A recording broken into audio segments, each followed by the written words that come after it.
Na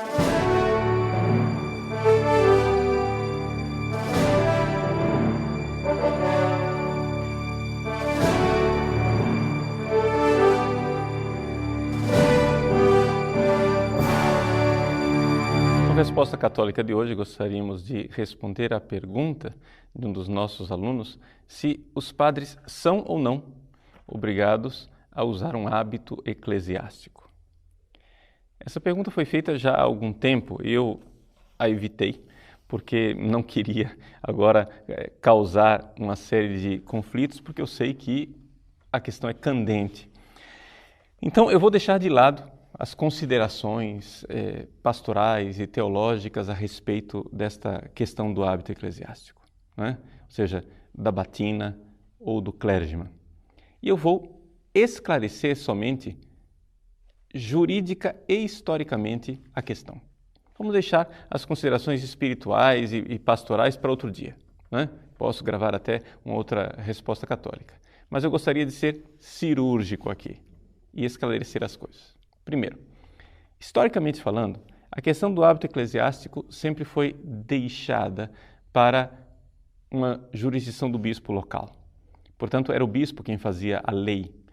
E, estranhamente, até o Concílio Vaticano II, embora a legislação fosse do bispo local, todos os bispos aplicavam a mesma lei. E havia, na Igreja Católica, uma certa uniformidade, com casos excepcionais, é verdade, como o México, onde o hábito eclesiástico nas ruas era proibido e assim por diante.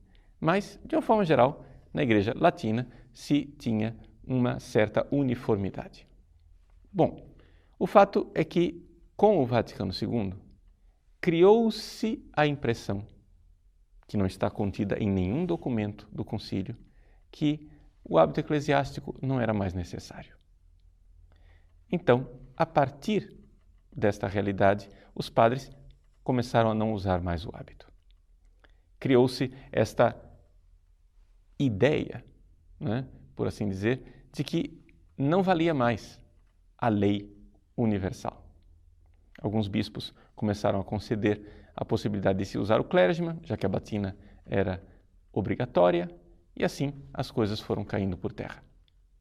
No Código de 1983, o bem-aventurado Papa João Paulo II, então, deixou bem claro que era necessário o uso do hábito eclesiástico. Trata-se do cânon 284.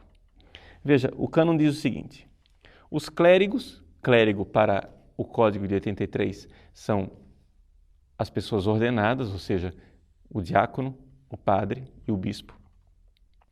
Os clérigos usem hábito eclesiástico conveniente, de acordo com as normas dadas pelas conferências dos bispos e com os legítimos costumes locais. Veja só, algumas coisas para esclarecer. Com relação a esse cânon, em primeiro lugar, a tradução. Está dizendo hábito eclesiástico conveniente. Não é correto. O que está no original é decentem habitum ecclesiasticum. A palavra decens, quer dizer decente ao pé da letra em português, poderia ser melhor traduzido como decoroso. Porque a palavra conveniente dá a ideia de que pode não convir. Mas não é essa a ideia que está por trás. O que está por trás é que este hábito seja decoroso, seja digno, né? Decet, quer dizer isso, vem de dokeo em grego e tem a ver com a apresentação, com a palavra glória, com a forma de se colocar em público que seja digna. Portanto, talvez a melhor tradução fosse decoroso. Então, o Papa diz: use um hábito eclesiástico. A palavra eclesiástico aqui já está dando clareza à norma. Hábito quer dizer uma roupa. Essa roupa não é uma roupa civil, não é uma roupa comum, é uma roupa eclesiástica. Isso quer dizer que é um hábito distintivo dos clérigos. Agora, como existem diferenças culturais, diferenças climáticas, então o Papa dá às conferências episcopais a faculdade de legislar sobre isso, dando os detalhes. A norma geral já está clara, é obrigatório. A Conferência Episcopal deve dar os detalhes. E se dá também um outro espaço para costumes locais. Mas existe um adjetivo, legítimos. Ou seja, não costumes que não estejam de acordo com a lei. Qual é a lei? A lei é que haja um hábito eclesiástico. Você pode dizer, bom, essa é a interpretação do Padre Paulo. Tudo bem? Então, vamos perguntar para o legislador qual é a interpretação. Já que o Padre Paulo não parece ser autoridade suficiente. O legislador, então, aprovou uma norma para o Brasil, que foi publicada em 1987. Uma pequena nota de rodapé histórica com relação a essa norma do Brasil. Eu ouvi testemunho pessoal de Dom Ivo Loscheider, que então era presidente da CNBB, em que aquilo que havia sido votado pelos bispos do Brasil não foi aprovado pela Santa Sé. Ou seja, isso pode ser constatado também nas atas das assembleias que eram celebradas então em Itaici. Os bispos do Brasil haviam apresentado um texto em que se facultava a possibilidade de o padre usar uma cruz de lapela como sendo hábito eclesiástico. A Santa Sé não aceitou aquilo. Por quê? Porque cruz não é hábito, né? É um pequeno distintivo, sem dúvida alguma, mas não é um hábito eclesiástico. Então, se pediu que se refizesse a norma. O próprio Dom Ivo Loscheider disse, veja, nós não sabíamos que norma colocar, colocamos várias normas, a Santa Sé nunca aceitou, então dissemos, então escrevam vocês a norma. Assim relatou Dom Ivo. E então a Santa Sé deu o encargo a Dom Lucas Moreira Neves, que então era secretário da Congregação para os Bispos. Não era cardeal ainda, era arcebispo secretário. E Dom Lucas, um santo homem de Deus, escreveu a norma que está aqui. A norma é bem intencionada, porém ela é confusa na sua linguagem. Ela diz o seguinte: usem os clérigos um traje eclesiástico digno e simples. Até aí está repetindo aquilo que o cânon disse, não é? É um traje eclesiástico. Acrescentou o fato de que seja simples, ou seja, não somente seja decoroso, digno, mas seja simples. E aí vem a confusão, vírgula, de preferência o clérigman ou batina. Aqui a palavra de preferência nos coloca diante de uma pergunta. O que quer dizer preferir? Então, que outro hábito eclesiástico? Vamos ficar nas normas interpretativas que se usam para interpretar textos legislativos. Eu tenho que ficar nas palavras, no sentido comum das palavras. Um traje que seja eclesiástico e que não seja clérigman ou batina. Vocês conhecem algum?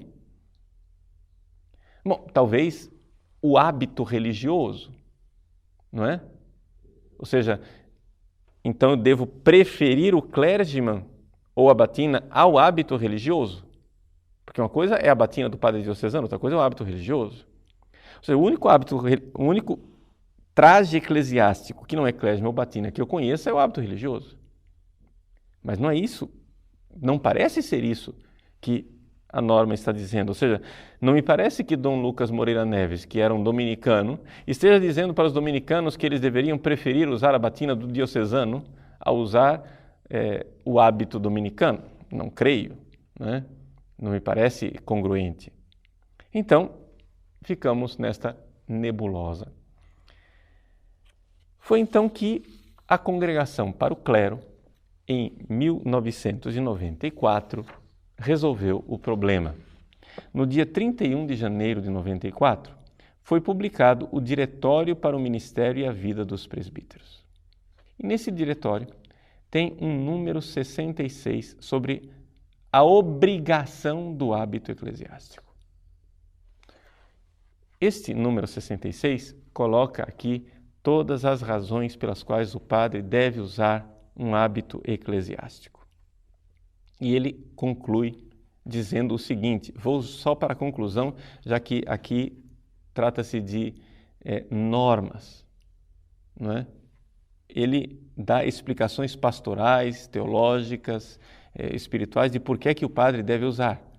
O texto é longo, mas eu vou direto ao assunto.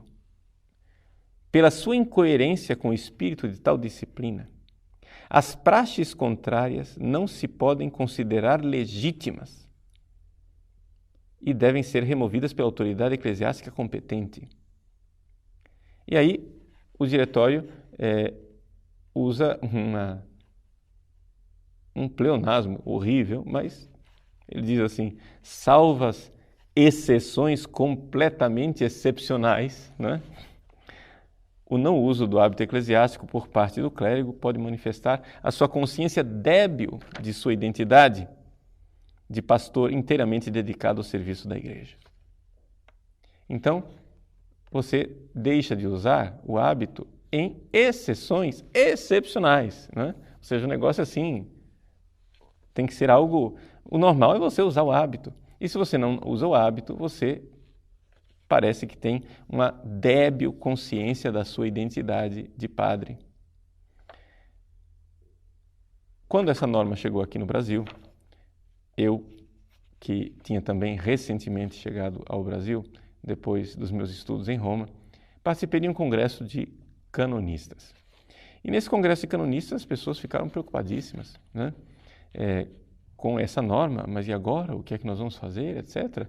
E logo começou essa interpretação de que a norma não valia para o Brasil, porque o que valia para o Brasil era aquilo que tinha sido aprovado pela Santa Sé. Ou seja, que a gente pode preferir ou não.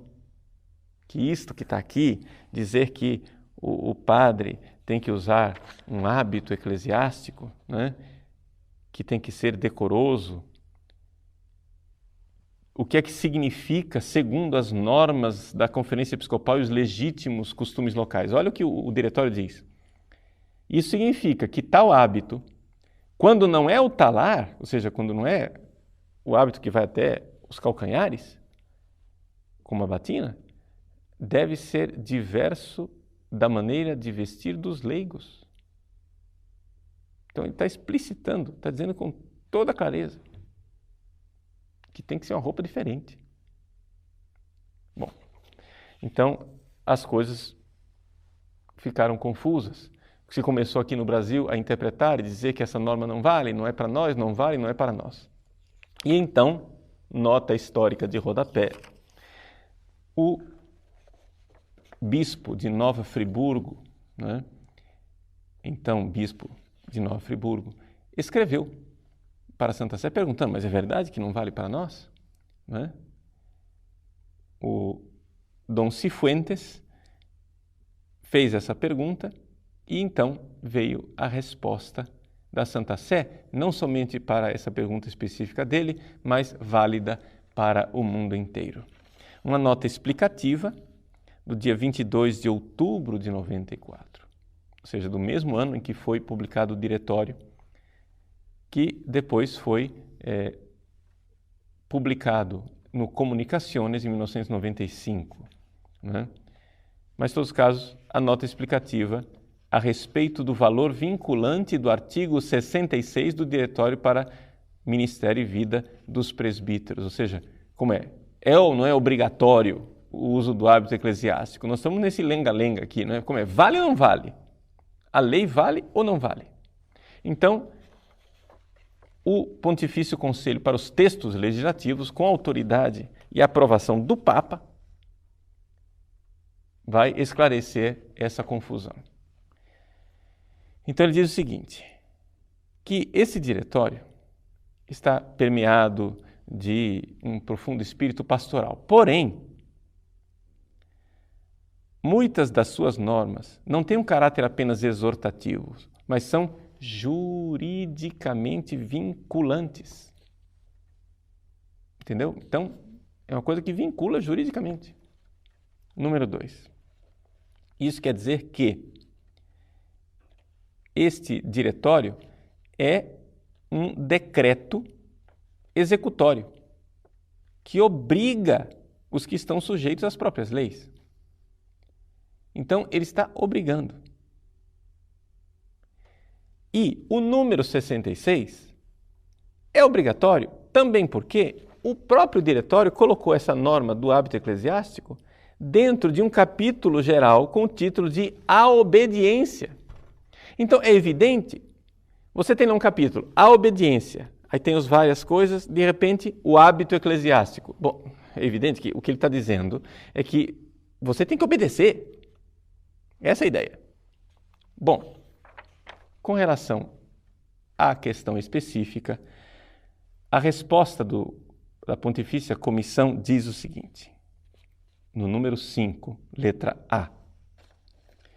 O artigo 66 recorda, até mesmo com notas de rodapé,